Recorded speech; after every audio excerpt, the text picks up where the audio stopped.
Bonjour à tous chers internautes, aujourd'hui nous recevons dans notre émission Sophie Martel. Bonjour Sophie. Bonjour.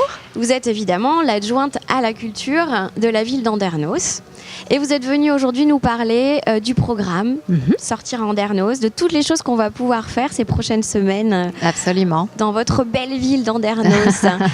Et je crois que c'est très riche. Hein. Oui, il y a plein de choses à dire. Absolument. Déjà, là, tout bientôt, on va avoir une élection. Oui. Qui va avoir lieu à la médiathèque. Tout à fait. Il s'agit donc de l'élection du prix des lecteurs. Donc, comme certains doivent savoir, la médiathèque est partenaire depuis 2 ans de ce prix des lecteurs qui est organisé dans certaines médiathèques de la métropole bordelaise et Andernos. Donc, aujourd'hui, fait partie de le cadre du salon Escale du livre. Absolument, voilà, tout à fait. De Bordeaux. Donc, les livres sont généralement donnés à lire en début d'année scolaire, donc au mois de septembre. Il y a des rencontres qui sont effectuées à la médiathèque, des comités de lecteurs. Et donc, le livre va être élu lors d'une réunion qui aura lieu le 8 février, si je ne me trompe pas, à la médiathèque. C'est ça, tout à fait, le 8 février prochain. Et pour l'année prochaine, alors là c'est un peu tard, mais pour 2019, si d'autres Andernosiens, Andernosiennes souhaitent participer, c'est possible? Bien sûr, on invite tout le monde à venir s'inscrire à la médiathèque. Donc la seule chose qui est demandée, c'est de faire partie des adhérents de la médiathèque. Et ensuite, très simplement, les gens se mettent en contact avec l'équipe de la médiathèque pour participer à ce comité de lecture. Puis pour le coup, ce qui est super, c'est qu'on a le droit en primeur aux ouvrages, de lire les ouvrages qui seront présentés à l'escale du livre. Exactement. Et on a eu la chance même de recevoir un des auteurs, Aline Kinner, qui est venu nous parler de son ouvrage. Et c'était un moment très, très intéressant. Bon, là, pour le jeune public, pour le coup, tout bientôt aussi, c'est les 10 et 11 février. On va retrouver Récréa-Jeux. Oui, là, c'est un temps fort aussi qu'on propose effectivement pour le jeune public, les enfants, enfin les familles andernosiennes et puis les familles plus généralement. Donc, c'est le premier week-end des vacances scolaires. Donc pendant 2 jours, on met en fait à disposition gratuitement des structures gonflables qui seront donc disponibles dans le parc Louis-David. Également des animations qui seront sur la jetée. Donc ce sont, comme je vous le disais, des structures gonflables avec des toboggans, un baby-foot géant. Il y aura des voitures électriques qui seront mises à disposition. La possibilité de faire de la slackline avec l'association Filétique, de faire des initiations de boxe avec l'association Savate. Voilà, enfin une multitude de choses très sympathiques et qui a fait l'année dernière le bonheur vraiment des enfants et des familles. Oui. C'était un moment délicieux. On avait eu la chance en plus qu'il fasse un temps superbe. Donc on espère que le beau temps sera également au rendez-vous cette année. Et puis ce qui est génial, c'est que c'est accessible à tous parce que c'est gratuit, totalement gratuit comme événement. Oui. Alors au niveau des dates, des âges, si je peux me permettre, on préconise que les enfants aient plus de 4 ans. Oui, parce qu'après c'est dangereux, sinon après, dans les ils sont un peu petits gonflables. Et puis on va jusqu'à 14 ans.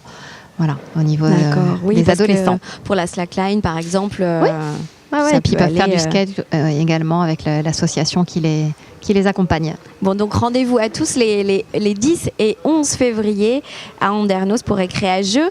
Un autre temps fort pour les enfants toujours, c'est Grandi Lire, ce beau salon. Là, c'est un salon donc biennal qui a lieu donc grâce à l'association Grandi Lire. Oui.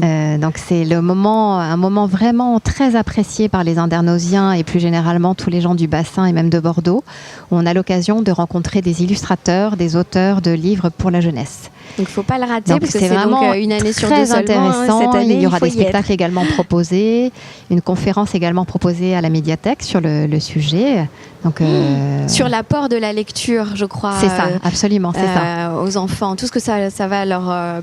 tout ce que ça va ouvrir comme fenêtre dans leur esprit. C'est ça. Par rapport, malheureusement, aux outils numériques qui parfois sont trop présents dans nos vies aujourd'hui. C'est vrai que la lecture est importante, à mon sens. Bon, donc Grandi Lire, on le rappelle, les dates, c'est du 22 au 25 mars, salle du Broustic. Absolument. Voilà.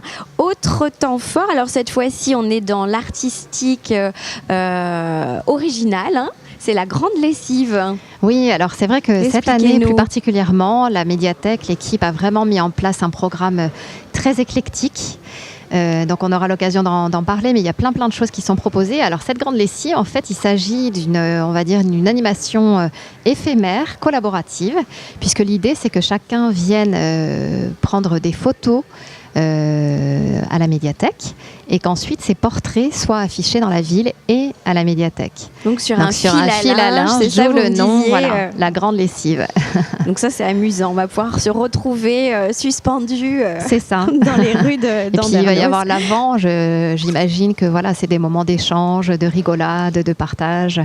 Donc c'est aussi ça l'idée. D'accord, donc on se retrouve le 29 mars pour le coup, pour cette installation artistique éphémère à Andernos.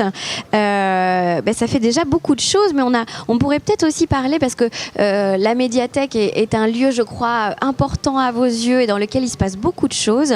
Oui. Et vous avez mis en place cette année 2018 des nouveaux ateliers à la médiathèque. Absolument, donc c'est vrai qu'on a eu la chance d'avoir l'arrivée de Diane, qui a rejoint l'équipe de la médiathèque et qui propose pour la première année ce qu'elle appelle l'heure joyeuse. Donc c'est des moments de lecture partagée destinés aux enfants. Donc un moment, j'imagine, qui sera fort intéressant, qui donne l'occasion aux enfants de découvrir de nouveaux ouvrages, aux parents également, et puis de pouvoir visiter la médiathèque et profiter de tous les usages qui sont proposés. Et puis donc pour retrouver les horaires, les jours où ce rendez-vous, ce nouveau rendez-vous sera proposé, je vous invite à aller voir soit sur le site de la ville d'Andernos, soit à consulter, je vais le montrer à la caméra, le programme de la médiathèque, ou aussi sur le programme de Sortir à Andernos, où on va retrouver tous les rendez-vous. Donc cet atelier l'heure joyeuse, mais pas seulement. Autre atelier mis en place cette année, pour ceux qui aiment les petites plantes, c'est semis et repiquage. Alors qu'est-ce que c'est que cet atelier ? Alors cet atelier fait suite à l'inauguration l'année dernière de la Grainothèque. Donc on s'est dit que ce serait sympa d'expliquer aux gens que faire avec les graines qu'ils ont la possibilité de venir chercher à la médiathèque. Et donc on a la chance d'avoir Bernard Perret qui vient nous faire des ateliers de piquage et de semis. Voilà, alors on va pouvoir tout savoir avec Monsieur Jardinage d'Andernos. Mais merci beaucoup Sophie Martel de nous avoir présenté. Alors on n'a pas encore évoqué avril, mai, parce qu'il y a tellement de choses. Il y a beaucoup de choses, oui. On se retrouvera tout avec bientôt. Avec grand plaisir. Pour parler du Salon du Printemps, du Carnaval des écoles, de l'écume des mots. Enfin voilà, un programme, je vois que vous concoctez un programme très riche pour essayer de satisfaire le plus grand nombre. Merci beaucoup à vous et à tout bientôt. Merci beaucoup à vous. Sur le plateau de TVBA.